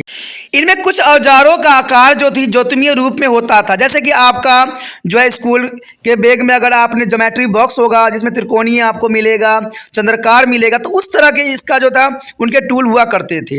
यानी उनके जो औजार होते थे ज्योमेट्रिकीय रूप में होता था, मैथमेटिक कैलकुलेशन के लिए बॉक्स जो यूज़ होता है वैसा था। यानी इसमें थे त्रिकोण, अर्धचंद्रकार, लंबतकार, और इनके औजार के तीर या भाला बनाने के लिए वादा या उनमें बैठाया जा सकता था। इस प्रकार से उन्होंने बनाया था। जैसे कि इस चित्र में भी आप देख सकते हो कि इनके औजार किस प्रकार के थे। आपको इस चित्र को देख के ये एहसास हो गया होगा कि उनके औजार जो थे आपके ज्योमेट्री जैसे ही थे। जैसे ज्योमेट्री में आपको होता है, देखिए त्रिकोण है, यहाँ पर लंब जो समलंब है, जो पुष्ट फलक है, नव चंद्रकार है, अंड वनमुखी है, चतुर्थ फलक है, सुआ है, रुबिन फलक है, पार्श्वी फलक है। तो ये इस तरह के जो हुआ करते थे उनके औजार हुआ करते थे इस काल के अंतर्गत। और भी आप देख सकते हो इसमें फलक हो गया, जो खतर खुरची थी, दो मुहानके थे, सिर वाले खुरचेले थे, तो इस प्रकार के थे। और भी हैं जिसको हम देख सकते हैं नीचे। अब देखिए यहाँ पर आपको दिख रहा होगा कटेदार वर्ची, मुड़ी, हंसिया, दस्ते के लेकर सक्ष, फलक। तो इस तरह के जो औजार थे उस समय के जो थे काफ़ी इम्पोर्टेंट थे और काफ़ी उपयोगी भी थे। तभी जो थे वो मछली पालन और पशुपालन करने में बहुत ही आसान सक्षम हो गए थे और समय भी उनके अनुकूल हो गया था। देखा जाए तो अगला हमारा टॉपिक जो है मध्य पाषाण युगीन स्थलों और जो है भौगोलिक विभाजन। आखिर उस समय भौगोलिक विभाजन किस प्रकार की थी? मध्य पाषाण युगीन स्थलों के विभाजन से संकेत मिलता है कि मध्य पाषाण युगीन जो है सभ्यताओं का आवास उत्तर से दक्षिण और पूर्व से पश्चिम भारत में मिलता है। इस सभ्यता के प्रमुख स्थल थे गुजरात में जो है लंगरनास जिला होम संग्राम, और मध्य प्रदेश में जो है भीम बेटका जो है भोपाल के पास है, और उत्तर प्रदेश में जो है चौपानी मांडे यानी इलाहाबाद के पास वेलन घाटी, और पश्चिम बंगाल में जो था बीरभापुर था, जिला वर्धमान था, और कर्नाटक में जो है था संगनाकालू जिला जो था बेलारी, और दक्षिण तमिलनाडु में जो है तूतीकोरिन। तो ये सारे चीज़ें जो थी काफ़ी इंपॉर्टेंट थी, जिसको जानना आपके लिए काफ़ी इंपॉर्टेंट था। उसके पश्चात हमारे समक्ष आता है जीवन यापन की पद्धति। देखिए जीवन यापन की पद्धति उनका किस प्रकार से था। कहते हैं ये समय जो था थोड़ा सा गर्म था, थोड़ा सा रहने लायक बन गया था, बर्फ़ पिघल रहे थे। तो उस समय जीवन यापन की कुछ पद्धतियाँ जो उन्होंने जाना और समझा वो अत्यंत महत्वपूर्ण थी। मध्य पाषाण युग के लोग सभी भी अपना जीवन को यापन शिकार और संग्रह से करते थे। यानी उनका जीवन का जो मेन यापन होती थी वो शिकार होता था या संग्रह से किया करते थे। परंतु जब शिकार के तरीकों से कुछ बदलाव आ गया था, जैसे कि प्राचीन पाषाण युग के बड़े जानवरों के स्थान पर छोटे छोटे पशुओं को भी शिकार होने लग गया था, जिन पर जो है धनुष बाण और तीरों से आक्रमण किया जा सकता था। इसके अतिरिक्त जो है मछली पालन और पक्षियों के शिकार को भी महत्व दिया जाने लग गया था। मवेशियाँ, भेड़, बकरी, भैंस, सुअर, चूहे, जंगली सांड, दरियाई घोड़े, कुत्ते, लोमड़ी, छिपकली, मेढक, मछलियाँ आदि प्राणियों के अवशेष मध्यकालीन पाषाण स्थान से प्राप्त हुए हैं। इसका मतलब ये साफ हो जाता है कि इन चीज़ों का वो लोग प्रयोग किया करते थे, जो कि काफ़ी महत्वपूर्ण होता था। यानी जीवन यापन करने के लिए हर तरह से जो है मवेशियाँ, भेड़, बकरी, भैंस, सुअर, चूहे, जंगली जानवरों पर वो आश्रित थे। और देखा जाए तो मछली पालन करना भी उनका प्रमुख था, और पशुओं के शिकार और पक्षियों के शिकार करना उनके लिए एक बहुत ही महत्वपूर्ण कार्य में से एक था अपना जीवन यापन करने के लिए। तो ये काफ़ी मानने में इम्पोर्टेंट बात यहाँ पर आता है। The Neolithic civilisation and their advent of the food production. There is a next topic, there is a part of the geographically setting and the prehistorics is a culture of India. There is a most important here Neolithics. There is a last phase of prehistory is a term as a Neolithics. The term of Neolithics is a derived from a Greek neo, which mean to the new, and the lithics mean stone. Thus their term is a Neolithic as referred to the new stone as. There is a new stone age of human culture. In the Indian is a subcontinent, it is dated back is around 8,000 BC. There is around of 8,000 BC. The term Neolithics was acquired by the Jones is a love bog. The chief characteristics of this age was the new types of around and published stone tools. This period also is a mark their beginning of cultivation of plant and is a domestications of animals. It is a lead to the beginning of the shattered life and the growth of the village settlement. The Neolithic is a culture has a flowing characteristics. There is the most important here a beginning of agriculture activities and domestication of animal and gradings and polishing of stone tool having a sharp edges and use of poetry. The first topic here, a mean of Neolithic revolution. That is the most important here. Sometime this period is a term as the Neolithic revolution on the basis of the important change in a man as a social economical life. The use of the sharp and polished Neolithic tools made it easier to cultivate the soil. It was accompanied by their practice of domestication of animal, and this change is a turn resulted in the emergence of settled is agriculture communities. The Neolithics is a people also produce a pottery for their purpose of storing of grain. That is the most important. The Nathali people also produce a potter for there is a purpose of storing of grain. As the redevelopment in the Nathalic phase greatly affected their human life. Some scholars have used the term the Nathalic revolution to significance this change, but most of the scholars believe that this change thought the significance should be a view in their context of earlier progress during to the Paleolithics and Mesolithics as and thus should be considered as a evolution rather than to re-evolution. The next here, tool of Neolithic period. There is the most important tools here. The Neolithic tools consist of ground tool having smooth surface and well-rounded and symmetrical shape. The gradings is made of tools sharp, polished, and more effective than those it is earlier period. The ground stone tools of the Neolithic period is including different types of axes called salt. Besides the stone tools, is the size of the period has also is added is a various types of bone objects such as needles, scrapers, and warrior and arahu, harrier, and pendant and bangles and earrings here.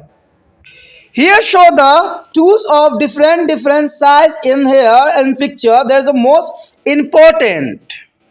There is also show here diagram. There is the most important. There are different size. And there is a Netflix as tools. Here is the most important. There is a very sharp and there is the most important for the hunting.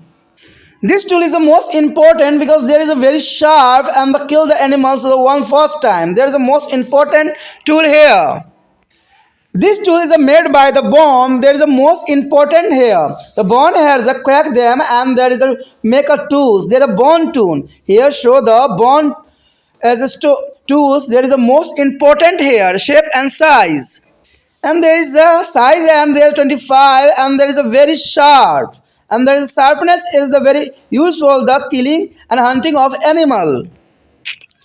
There is a next topic is geographical distribution of the Neolithic sites. There are Neolithic sites where spread over to almost all the regions of India is a subcontinent, and in the northern western region is the Maraghar classical site of Kanchi, explained of Balochistan. There is an excavation of the Maraghar as have revealed there is evidence of house built by the Neolithic people, and this were built of the sun-dried brick, and this house were to divide it into small room. The evidence of the cultivation of crop like a wheat, wheels, and the cotton were discovered from here. The important site is the Kashmir Valley include Burzaham and the Gufro coral. There is a leveling spit and the other is a circular of rectangular at these sides from an important feature of the Neolithic culture. The Velas Valley is along this edge of their Vindhyan plateaus near to Allahabad, and the Uttar Pradesh also is many Naphtalic sites such as the Koldiva as a Maghara. There is Naphtalic tools is a both stone and the bone, and poetry other is a artifact. Flora and fauna is a remaining have been to form from these sites. And in a Vihar and the mid Gangotri Valley region is a Chiran went in the most popular Nathalic site. Several Nathalic sites are present cover the hill of the Assam, Meghalaya and Nagaland. And the tools like a Nathalic celt, a small ground axis along with there is a remind of poetry has been to found from this area.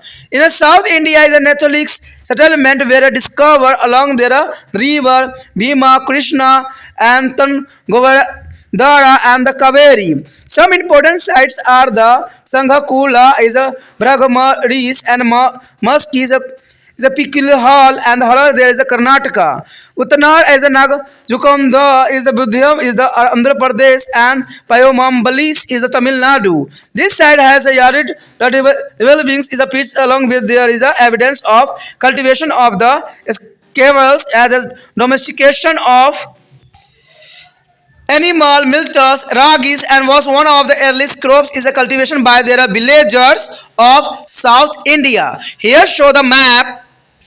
Here show the most important map here. Nathalic side is a Swedish Nathalic side is a square shape. A modern town is a triangle shape and present external boundary as their little shape. There is the most important here and show their map. There is the most important. There is a maximum here. There is use of this side of Madras. There is the most important and there is a people here live in this time. The next point here are substance of pattern. There is the most important here substance patterns. There are apart there are advent of agriculture mark a significant change in the Neolithic phase. There is a people cultivated to various kind of crops such as wheat, cereals, rice, millet, and is a lentil, etc. Depending on their geographically condition, agriculture is give a impetus is an animal and domestically, and hunting still is a remaining an important occupation. The people eat domestically animals which is included sheep, goat, cattle, etc. and also hunted the wild animals such as a boar, nigai, jellies, etc. Different kind of stone tools were made by their people and there is already been to discuss it. The Nathalic peoples is also manufacture of pottery there which is initially their handmade and other is later turned on their wheels and the fire a large kilns. There was a major means of storage for the game and the nutshell we can say that is a Nathalic is a culture where is characterized by the change from the hunting and gathering to the cultivation of plant and domestically animal. The new is a polish is a tools made it easier for human to the cultivate. There is the most important here. New polish tools made it easier to the human cultivation, hunt and perform other activity in the better manner. It led to the great ability of food resource as well as to be on increasing as a population, which is a term that resulted in their increasing in the number of village settlement. The Neolithic is a culture created the condition which is a help in the growth of town in the later period.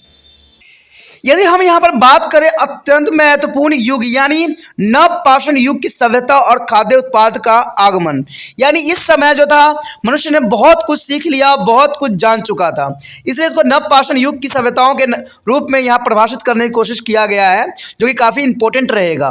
कहते इतिहास पूर्व अंतिम चरम को नवपाषाण युग का नाम दिया गया और जो है नियोलिथिक्स शब्द को ग्रीक शब्द नियो जिसका अर्थ था नया और लिथिक्स जिसका अर्थ था पत्थर से लिया गया है। अंततः नियोलिथिक युग का अर्थ है मानव सभ्यता का नवपाषाण युग यानी नया पाषाण युग।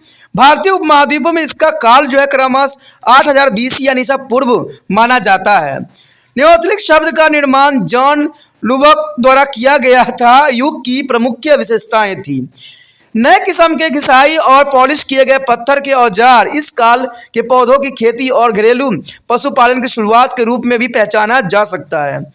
इसके वजह से जीवन में अस्थायी आवास की शुरुआत हुई और गांवों में आबादी का जो है विकास हुआ। नवपाषाण युग में निम्नलिखित विशेषताओं में से जाना जा सकता है।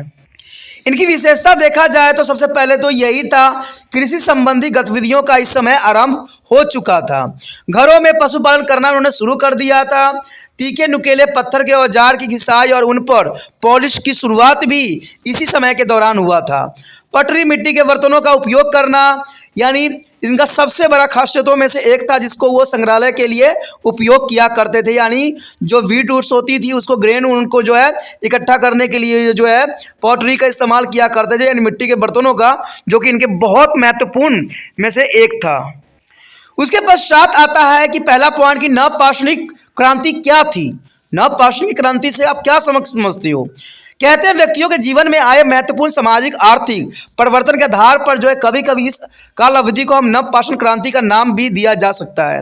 पहने और पॉलिश किए गए पत्थरों के नए औजारों ने मिट्टी की जुताई को आसान बना दिया था। इसके साथ साथ पशुएं घरों में रख कर पालने का चलन भी शुरू हो चुका था। इन परिवर्तनों के परिणाम स्वरूप खेतीबाड़ी करने वाले स्थायी जातियों की स्थापना भी हो चुकी थी। नवपाषाण युग के चलन में जो है पूर्ण विकसित विकास ने मानव जीवन की अत्यधिक प्रभावित किया था, जिसके फलस्वरूप अनेक विद्वानों ने इस परिवर्तनों को महत्व को दर्शाने के लिए नवपाषाणकालीन क्रांति यानी नेथोलिक रेवोल्यूशन का नाम दिया। परंतु अधिकतर विद्वान का यह विश्वास है कि यद्यपि यह जो है परिवर्तन अत्यंत महत्वपूर्ण है, तथापि इन परिवर्तन को प्राचीन पाषाण युग और मध्य पाषाण युग के दौरान हुए पिछली प्रगति के संदर्भ में देखा जाना चाहिए। अंततः इसे जो है सतत विकास माना जाए, न कि क्रांति। देखिए, सबका अपना अपना विचारधारा है, लेकिन अगर हम साफ तौर पे देखें तो खेतीबाड़ी की जो है कार्य में संलग्न होना, ये जो है क्रांति का ही एक रूप देखा जा सकता है। लेकिन बहुत से जो है विद्वानों ने जो है इसका अपना अलग ही महत्व दिया है। किसी ने इसको सतत विकास माना है तो किसी ने इसको नियोलिथिक रिवोल्यूशन का नाम दिया है। तो सबका अपना अपना विचारधारा है, इसको हम बदल नहीं सकते। लेकिन देखा जाए तो मानव में इस समय बहुत ही बदलाव आ गया और इंसानों ने जो है अपना घर बना के अपने गांव में रहना सीख लिया था और इनके पास हर चीज़ की सुविधाएं जो थी विकसित कर लिया था।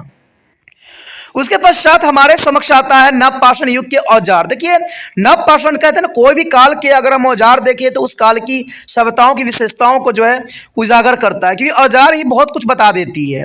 नवपाषाण युग के औजारों में चिकनी सतह वाले घिसाई के औजार और भली भांति गोलाई किए हुए नपे तुले आकार के औजार शामिल थे, जैसे आज के समय में बनाया जाता है। घिसाई ने औजारों को पहना और पॉलिश किया गया आकार दिया, और पॉलिश ने इस औजारों को पहले की अवधि के औजारों से अधिक प्रभावशाली बना दिया, यानी काफ़ी जो था इसकी पॉलिश को निखारा गया। जैसे कि इन चित्रों में भी आप देख सकते हो, इन चित्रों में आप देख सकते हो कि इनको जो है कैसे इन्होंने घिसाई करके जो कितना तिक्का और कितना पतला कर दिया था। इनकी हाइट भी देख सकते हो कितने से कितना दिया गया है, जो कि बहुत काफ़ी महत्वपूर्ण है, इस टूल को बता सकता है।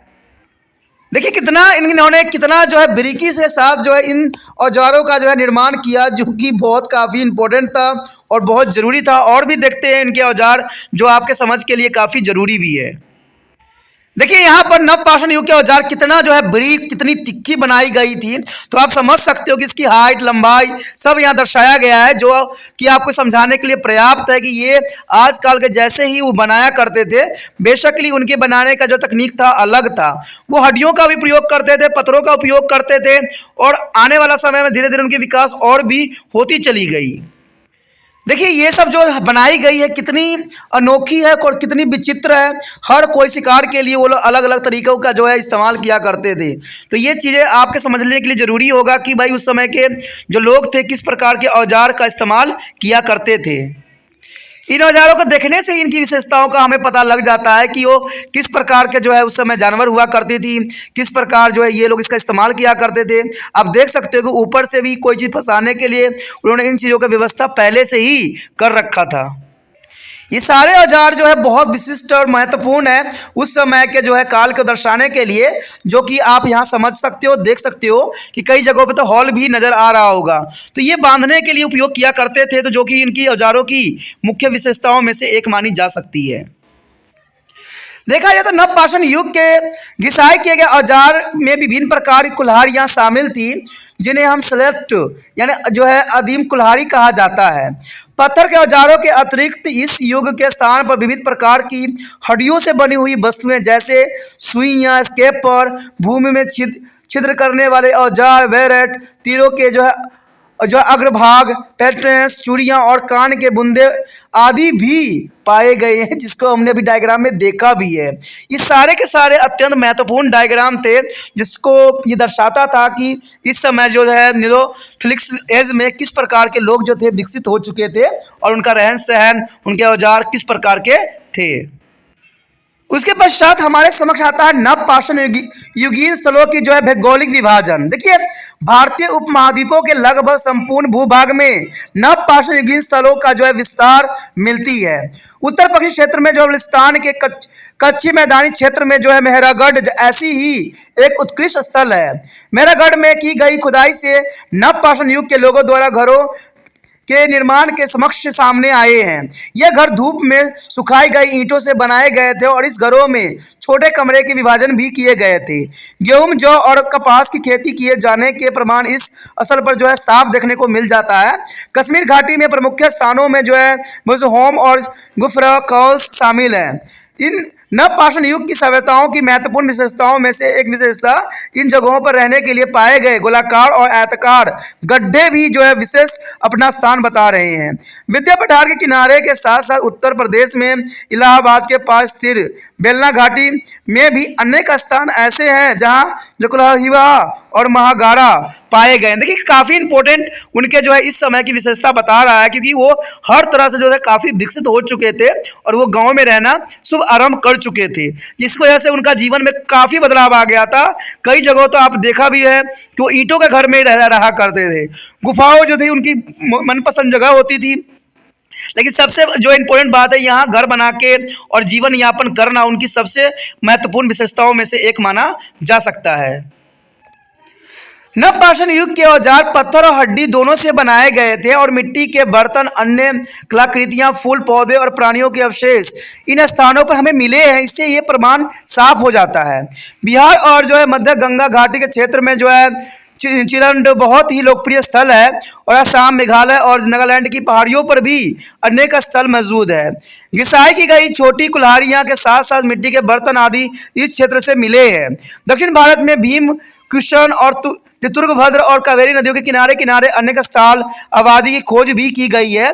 कुछ प्रमुख स्थल जो है सगनकल्लू, ब्रह्मगिरी, मस्की, पिल्हाल, कोल्हार कर्नाटक में जो है उन्नूर और जो है नागा अर्जुन कोडा में, आंध्र प्रदेश में बुढ़ाल और तमिलनाडु में पाली।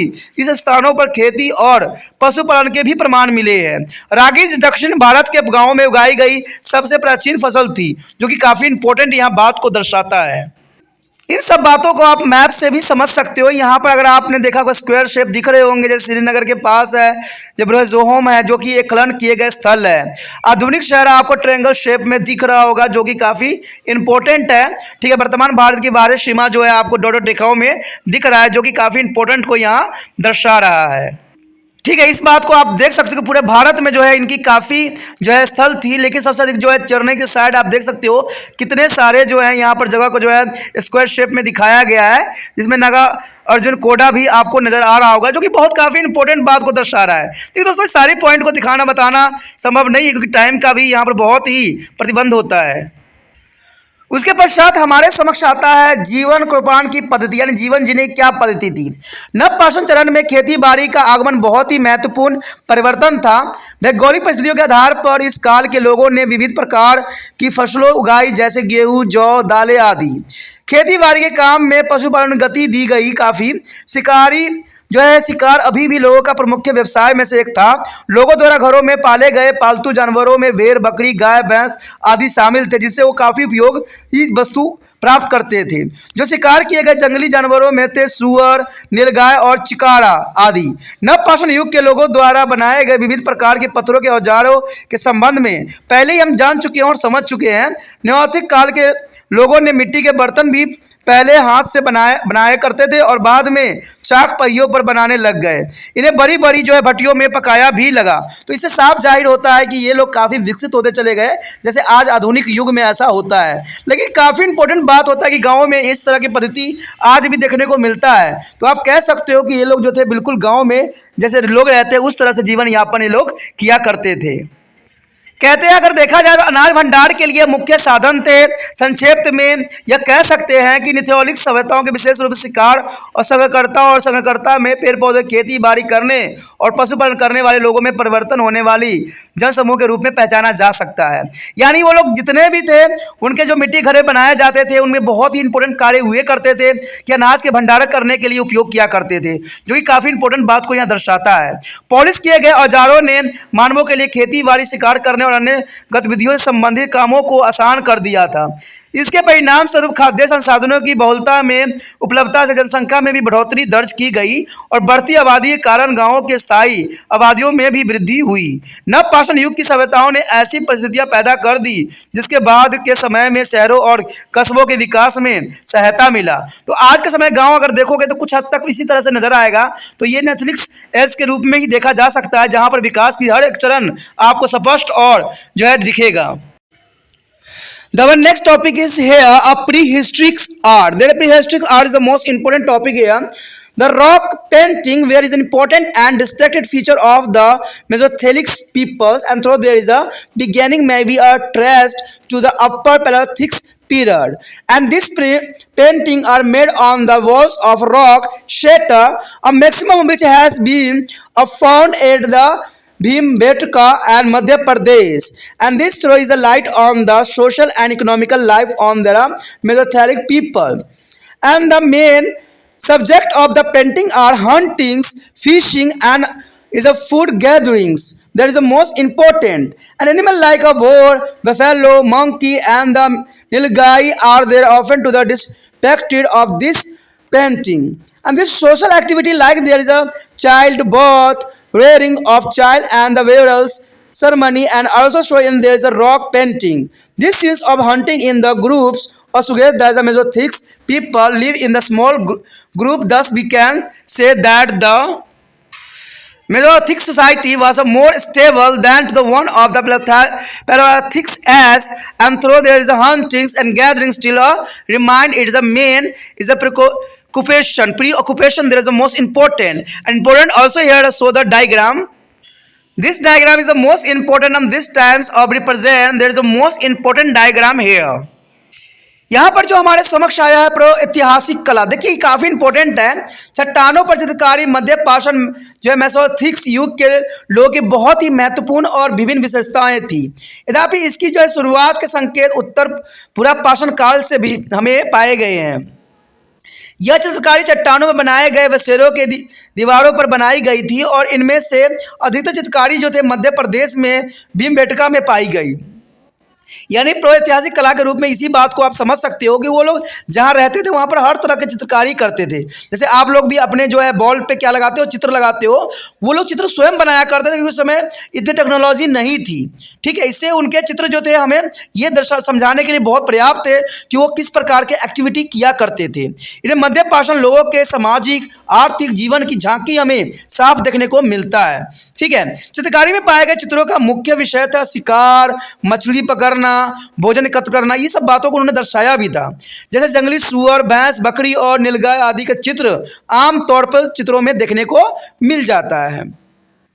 चट्टानों पर की गई चित्रकारी में बच्चों का जन्म, बच्चों का पालन पोषण और दफनाए जाने की रीतियाँ पूरी किए जाने वाले संबंधित चित्र दर्शाए गए हैं। यानी इससे ये पता चलता है कि उस समय के लोग काफ़ी समझ वाले थे कि उनके आने वाला पीढ़ी जो है उनको उसी प्रकार से जो है उनको दफनाए या उसी तरह से जो है बच्चों का पालन पोषण करे। जैसे हम आज के समय में नेट जो है इंटरनेट हो गया, किताबों में हम लिखते हैं, पढ़ाते हैं, सेम वो भी अपने बच्चों के इसी प्रकार से चित्रों के माध्यम से समझाने की कोशिश किया करते थे। एक समूह में रहकर शिकार करने के दृश्य को संकेत मिलता है कि उनको ये भी बात सिखाने की कोशिश करते थे कि हमें एक रह के शिकार करना चाहिए, और इस बात को वो दर्शाने के लिए जो है उन्होंने दीवारों पर खोदना और दीवारों पर चित्र बनाना सब उन्हें मिलती थी। कहते हैं मध्य पाषाण लोग जो है समूह बनाकर रहते थे और जीवन अपने यापन करते थे। अंततः हम यह कह सकते हैं कि मध्य पाषाणकालीन समाज जो है पूरा पाषाण युग के लोगों में अधिक स्थिरता और शिकार संग्रह आदि भी इसका मुख्य पेशा था। यानी इस समय के दौरान देखा जाए तो ये लोग बहुत ही काफ़ी समझदार थे कि आने वाला पीढ़ी भी उनका अनुसरण करे, इसलिए दीवारों पर पत्थरों पर अपना जो है हर एक रूल रेगुलेशन को बना दिया करते थे। ठीक है, इससे वो लोग जो थे शिकार करने की हर पद्धति को समझ लिया करते थे बहुत ही आसान तरीके से। जैसे कि आप यहाँ चित्र में भी आप देख सकते हो कि उस समय की क्या पद्धति थी। यह चित्र बेशक धुंधला आपको नजर आ रहा होगा, लेकिन आप देख सकते हो कि किस प्रकार किसी जानवर पर बैठ के ये लोग शिकार करने जा रहे हैं और किस प्रकार जो ये स्थिति को दर्शा रहे हैं। तो बहुत काफ़ी यहाँ पर इंपॉर्टेंट डायग्राम था। इसी के साथ दोस्तों हमारा ये चैप्टर जो कि बहुत महत्वपूर्ण था खत्म हो जाता है। अगला चैप्टर जो है हमारा हड़प्पा कल्चर है, तो उसको देखना मत भूलना।